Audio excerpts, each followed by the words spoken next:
Hey guys, welcome back. In this session, we're going to be looking at different types of lines, splines, and curves in Grasshopper, where they're located, how to use them, and really what all of their different settings means. Getting on top of this is really going to help you because, having exposure to lots of different types of ways of creating geometry in Grasshopper will help you problem solve in the future. You really don't need to memorize all of the components from Grasshopper to get a lot out of Grasshopper. You just really need to understand where they're located and the similar components that are grouped together.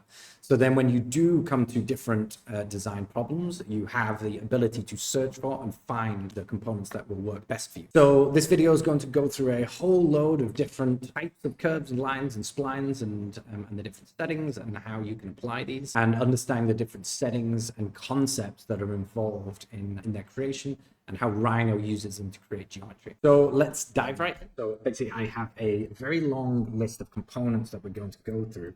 I'm going to just go through these. There's quite a lot, so I'm going to go through them fairly quickly.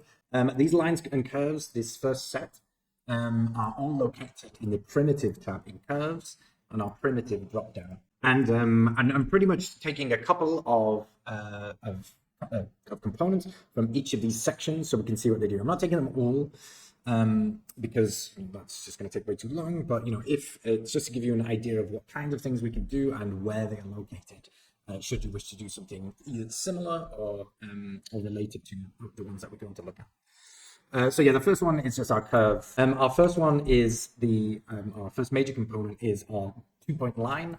This is just really, we've used this before, but this just takes two inputs.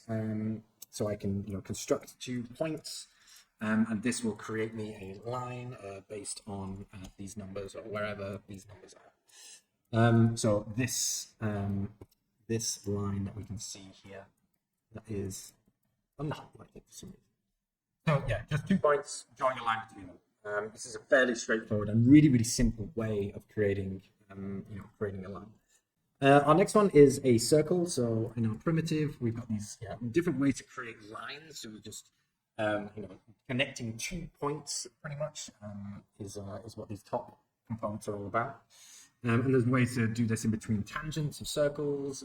These are really the two I mainly use. Our next section is is how to create some circles and ellipses. So we've used this one pretty much before as well, and it's already working because I have my plane that is already set. And so instead of now using a vector, we now need to use a plane to set these. So currently it's already set to the world XY plane, but we can, this is drawing my circle, but we could also change this to the world say XZ plane to stand this up if we wanted to, and obviously our radius, our input is the radius of our circle.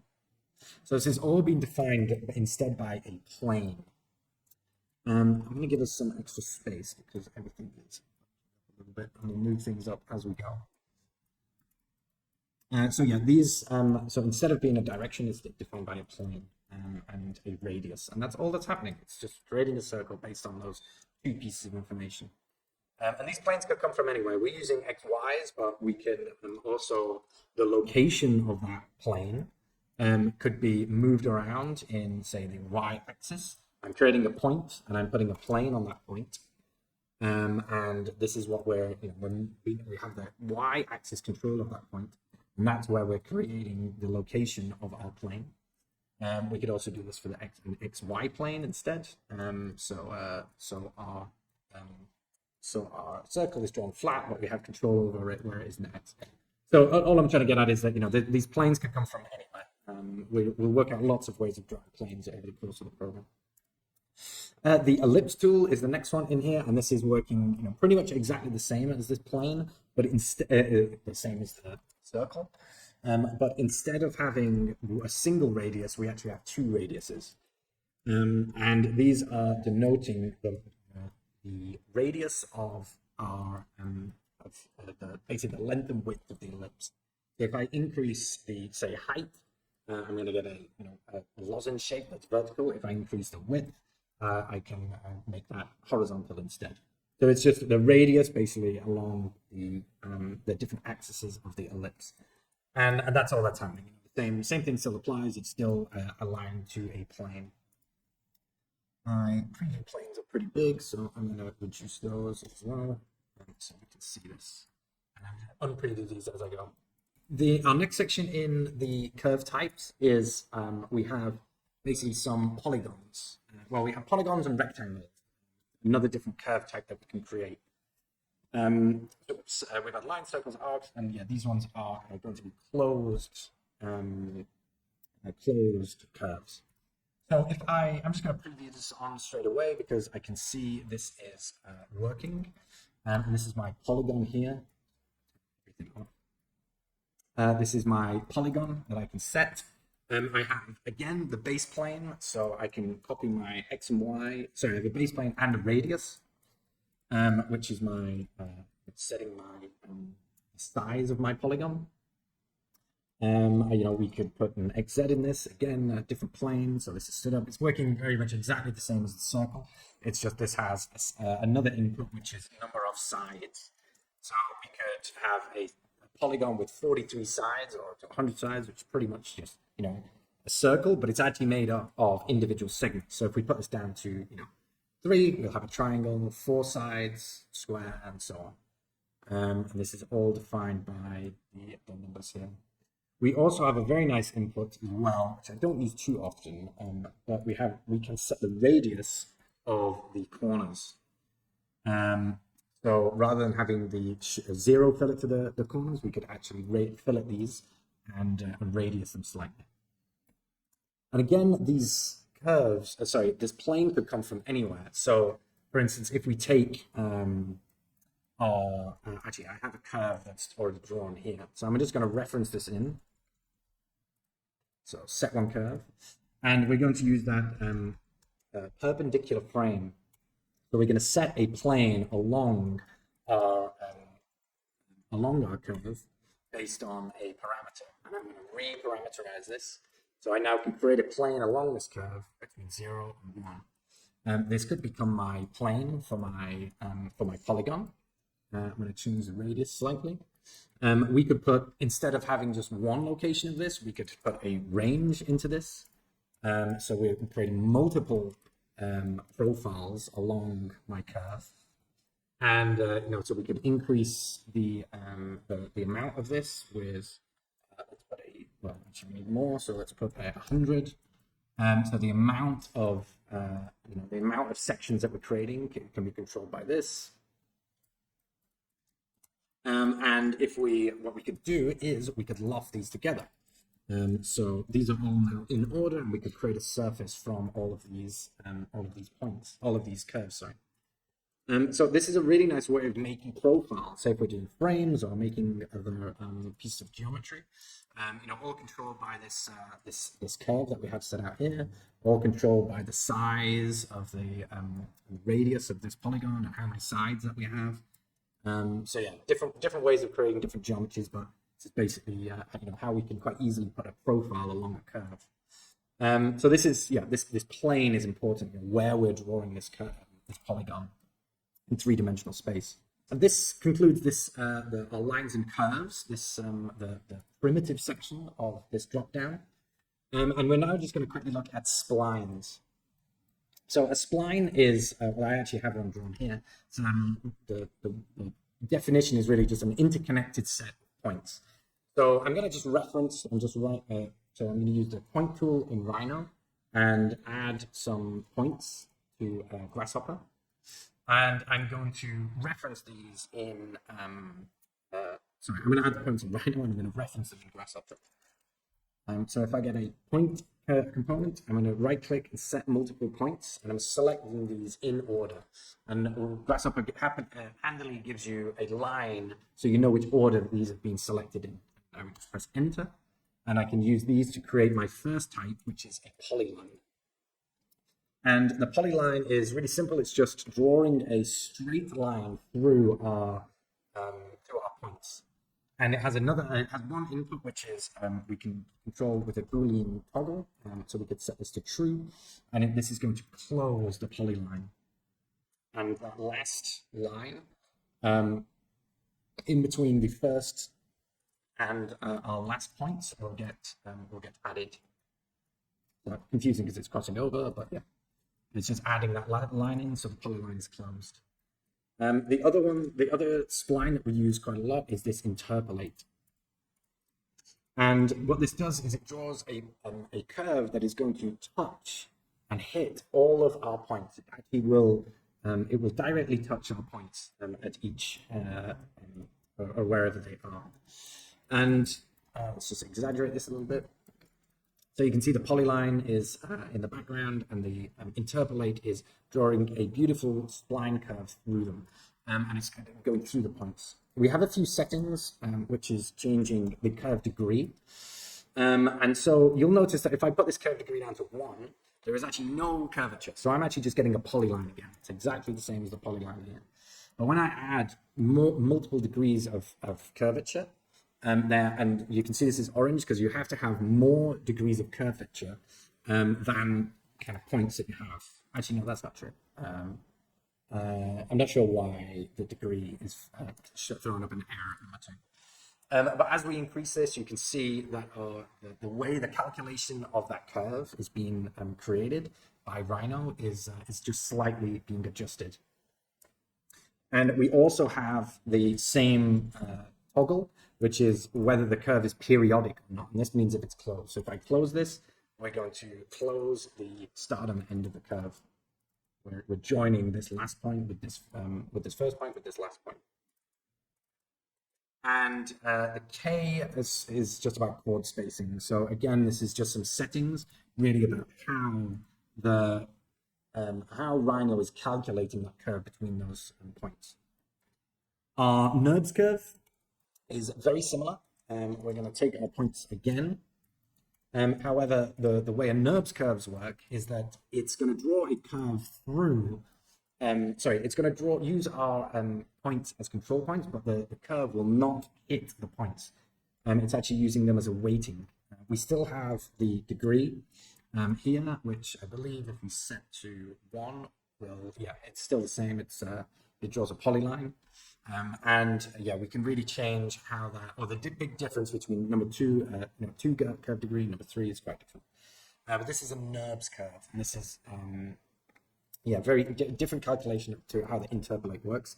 But similar sort of logic about how to actually use it. We're just defining points. We can draw a different type of curve. And again, we have that periodic curve input, which will set it to true or false. So actually, if I set this periodic to true, you can actually the curve is not hitting any of my points. It's just using them as a reference and about how to calculate that curve. So these are all the NURBS curve, polyline, and Interpolate are all in this top part of the spline. Another couple of tools that I want to introduce you to is one is the catenary. So I'm going to take, I'm just going to reference 2 points. So I can use the points that I already have. So set 1 point, this is going to be my A value. And I'm going to clear values and set another point, and this is going to be my B value. And what this does is we're going to hide all my splines that I created. This is going to create a catenary, or what's known as a catenary curve, between these two points that was referenced. And so I have 2 inputs, the length of the catenary chain. So I'm going to grab a slider to put into this with quite a high value. I actually don't know what the value should be. Chain is taut. We need to increase this quite a lot. I just need to double check how, okay, this value needs to be quite a lot because it's based on the distance of between these 2 points. And really what's happening is, if you imagine if we took a chain or a piece of string and attached it to these 2 locations, we will get a curve that is basically hanging between those 2 points. So any value that's below the distance between these 2 points, that's going to be a tight piece of string or a tight chain. So I know that, and that's why this is error and chain is taut. So as soon as we get over the value, over the length between these 2 points, we start getting a hanging chain, hanging geometry. And this is just gravity acting on a member like this. But if we change, we have the direction of gravity here. So if we take this and flip gravity, we will get these beautiful catenary arches calculated for us. And this is defined by that length between them. So catenaries are really nice to work with. It's a very nice tool. We just need to be careful of the length that it has to be over and the direction. So I have one more curve that I want you to add in here, and this is the Bezi curve. And I have a bit of a love-hate relationship with the Bezi curve because they're beautiful, they're great, we can draw some lovely curves with them. It's just they require quite a lot, they're very needy. They require quite a lot of information. So if we just run through these inputs quickly, the Bezier span is very much like the catenary, apart from we're going to give it some more information, and that is the tangent information at each of their endpoints. So our first point and our second point are going to be the A and B inputs. And you can still see we have the start tangent and the end tangent are missing from this. And so the way I always set this up, and I habitually always set these up, is so we want to define a direction that is going to be the tangent for how this Bezier curve is worked out. And so what I use a lot is the line SDL, because we can choose our first point is going to start, we can choose a direction, and most importantly, a length. So I'm just going to add a Z direction into this. So we're going to make our Bezier tangent go straight up. You'll see what that means in a second. And I'll just type in 100 so we can make our little line here. This is going to be the tangent. I'll just turn the catenary off. This is going to be the tangent of our Bezier curve at point A.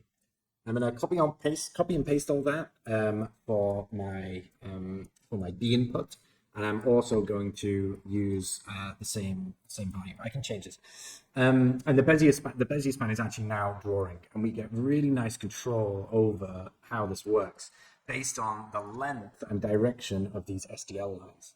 So, for instance, if I put a -1 into the direction. The tangent, the direction of the Bezier curve at the B location, it's going down and it's going up at the other location. So we get this beautiful way of controlling curves just from 2 points and two directions.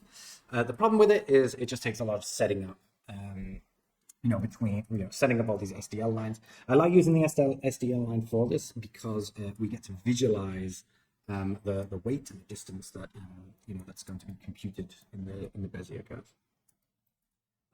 So yeah, this is the Bezier span, which I tend to use quite a lot throughout my scripts because it's very easy to, after you've set it up, it's very easy to create these beautiful compound curves. And the last one that I want to look at from this section is it's more of a concept actually, not drawing curves, but it's this idea of tweening curves. So I need two curves to tween between. So I'm going to reference these two that I have here. And you'll see how this works. So if I set one curve, I'm going to copy and paste. I'm going to copy and paste clear values, set one curve. And we are going to tween between these two curves. And so if I just preview this, and what you'll see is a curve here that is pretty much, it's exactly halfway in between my two reference curves. And what we can do is, if we add a slider into this, we have what's known as the tween factor. So if I go to, and this is again a value between 0 and 1. So if I put a tween factor of 0, we are fully tweened to my first curve. If I put a factor of 1, we are fully tweened to my B curve, my second curve. And 0.5 is somewhere in between. And so you can see as we change the values between these two curves, we're essentially blending. And it's quite prominent between these two curves because we've got one that's very flat and one that's curved. But we're blending between these two curves. We could add a range to this, and we'll get multiple curves that are tweening between these. And we could add a lot to that to give that a really high texture. And you can imagine using this for contouring, for different models and things. But it's a really cool way of just of of blending between two different curves to create more advanced geometries. So I hope you found this helpful. There are a huge amount of components to use in Grasshopper. You know, the ones that we've just taken a look at are native Grasshopper components. There's a whole host of different plugins that have different approaches and different tools available to us. But really just understanding these initial concepts early on is really going to help you because you'll have some context when you're actually using more advanced tools and advanced plugins and processes. So yes, I hope you found all of this useful. Please reach out if you have any questions or comments. I'd be happy to help out. Just comment below and don't forget to follow us if you're enjoying all of this content. Thank you very much, guys, and I'll see you in the next session.